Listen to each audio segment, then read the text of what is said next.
ఎక్కువసేపు కూర్చోవడం వల్ల డెఫినెట్‌గా ఏంటంటే, ఎక్కువసేపు కూర్చోవడం వల్ల మన వెన్నుపూసలో ఎముకలు, డిస్కులు వాటిపైన మన బరువు ఎక్కువసేపు పడడం వల్ల అండ్ అది కూడా ఏంటంటే మనం కూర్చునే విధానం బట్టి ఏంటంటే ఎక్కువసేపు బరువు పడడం వల్ల డెఫినెట్‌గా దానివల్ల నొప్పి కలిగిద్ది.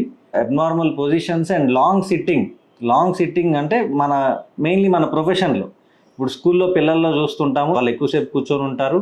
అండ్ ఇంకోటి జాబ్ చేసేటప్పుడు మనం చాలా సాఫ్ట్వేర్ ఇంజనీర్స్ కానీ వీళ్ళందరూ డెస్క్ జాబ్ చేసే వాళ్ళందరిలో కూడా వాళ్ళు కూర్చునే పొజిషన్ అండ్ టైం ఎక్కువసేపు రాంగ్ పొజిషన్స్లో కూర్చోవడం వల్ల డెఫినెట్లీ మన బరువు అంతా ఎముకల మీద, డిస్కుల పైన, వెనకాల ఉన్న కండరాలు మీద వీటి మీద పడడం వల్ల నొప్పి వస్తుందండి. ఇప్పుడు రెగ్యులర్గా మనం ఫస్ట్ మన పొజిషన్ ఎప్పుడు కూడా ఏంటంటే మనం స్ట్రైట్గా అంటే వీలైతే సపోర్ట్ తీసుకొని కూర్చోవడం, కరెక్ట్ పోస్చర్లో కూర్చోవడం అంటే స్ట్రైట్గా కూర్చోవడం, సపోర్ట్ తీసుకొని కూర్చోవడం, ఇవి తీసుకోవాల్సిన జాగ్రత్తలు. రెగ్యులర్గా